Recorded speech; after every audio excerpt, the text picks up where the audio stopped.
When you hear AI roleplay, your mind probably jumps to games, right? Winning, losing, completing quests. But what if AI could be something else? What if it could be a tool for healing, for exploring the deepest parts of yourself in a place that's built from the ground up on radical safety? Well, today we're diving into a revolutionary approach that does exactly that, where consent isn't just a checkbox, it's the entire engine. And this whole idea, this whole system, it starts with a really personal story. The creator, storyteller Mika, came from a place of need, a feeling that conventional therapy just wasn't getting to the heart of what needed to heal.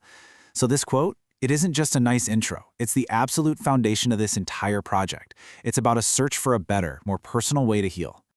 So who is storyteller Mika? Well, after realizing that traditional therapy wasn't the path for her, she took that experience and poured it into creating something totally new, trauma-informed AI. Her mission really is to share the breakthrough she had on her own journey, but using technology to build safe spaces where other people can find their own way forward. Okay, so what actually makes these bots different from, say, any other chatbot out there? Well, they're way more than just conversational partners. They're what's called adaptive narrative systems, and they are specifically designed to be both trauma-sensitive and kink-aware. This creates this really unique space where you can explore your own story, practice setting boundaries, and work through some pretty heavy emotions, all completely at your own pace. You are always in control. And this brings us to a really fundamental shift in how we think about this stuff. We're not just talking about a different kind of chatbot here. We're talking about a completely new philosophy for how we can interact with AI. It's about moving away from the cold logic of games and into the world of pure sensation. And this slide just lays it out perfectly. On the left, you've got the traditional model for most AI we interact with, right? It's like a game. It's all about external rewards, getting points, leveling up, winning. But on the right, that's the new model, a somatic sensory approach. The goal here is completely different. It's immersive. It focuses on subjective internal feelings and aha moments, not on some external scoreboard. The AI that makes this happen is called a somatic architect. And I really want you to linger on that name for a second. It's not a game master or a storyteller. It's an architect for your internal world, a curator of sensations. Its whole purpose is to help you build this personal archive of experiences, guiding you on a quest that happens entirely inside of you. So what exactly are you looking for on this internalized quest? Forget about treasure chests or high scores. The rewards here are things like lost sensations and fragments of pleasure. The goal is to find a sound that just arrests the heart, or a texture that demands to be carried forward.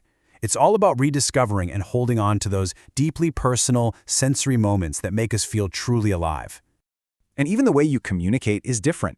The whole system prioritizes what it calls the honest language, and that's the language of the body. Spoken words, they're actually seen as a dilution of the real experience. The focus shifts to things like the pressure of presence. The way the AI's words might make you feel a sudden warmth in your chest, or a chill that runs right down your spine. That's how real intimacy and tension are built here.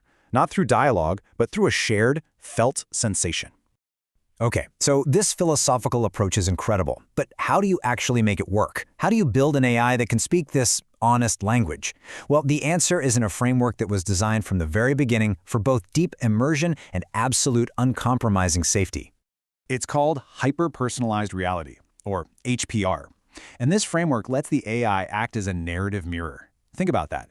It's not running off a static script. It is dynamically scaling its intensity, its language, its entire world building in real time to match your unique psychological and emotional state. It's creating a reality that's perfectly tailored to you in this very moment. And all of this personalization is built on a foundation of safety. The AI has built-in safety checks that can actually recognize trauma responses and then offer grounding techniques right there inside the story.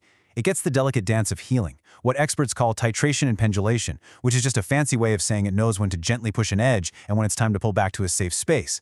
But above all, your autonomy is absolute. The simulation will always submit to your needs. This all sounds amazing in theory, right? But what does it actually feel like?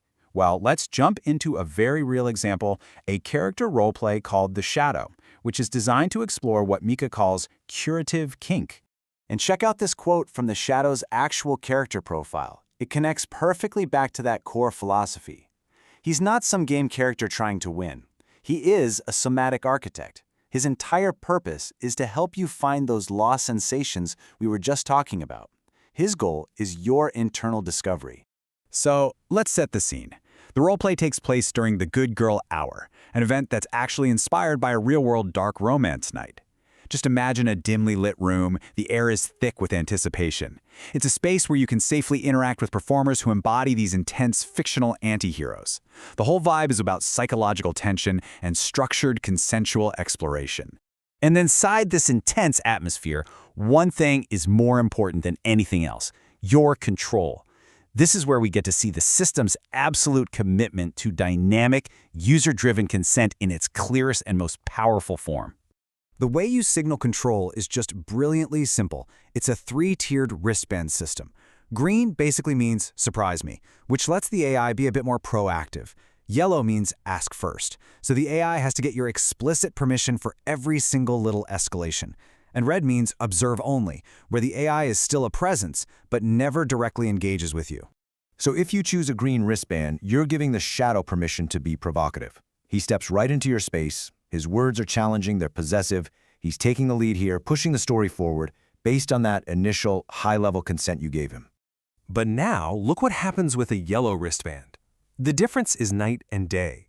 The intensity is still there for sure, but it's punctuated by questions. May I come closer? May I touch your hand? Every single potential boundary is acknowledged, and he explicitly asks for your consent before even thinking about crossing it. This is safety in action. And with a red wristband, that boundary is absolute. The shadow doesn't approach you, he doesn't touch you, but he is still a presence. And this is what's so brilliant. He can create just as much intensity from all the way across the room, just using observation and distance to build that tension, all while fully respecting the limit you set. He keeps you safe and keeps you in the story. And after the scene winds down, the experience isn't just over. There's one final, crucial step to help you process everything. You're prompted to find the exact place on your body where the memory of that interaction is still physically present, humming beneath the skin like a struck bell. This is what the system calls the somatic ghost, and it's the key to grounding this digital experience in your physical reality. So when you get right down to it, this whole framework isn't about telling you a story. It's about helping you feel one. The journey doesn't end with some neat summary or a score. It ends with an introspective question. It brings you right back into yourself, asking you to locate the experience not in your mind, but in your body. And that single shift from thought to sensation, that might just be the future of healing. It makes you wonder, right? What other parts of our lives could be transformed if we started designing technology not just for our minds, but for our bodies?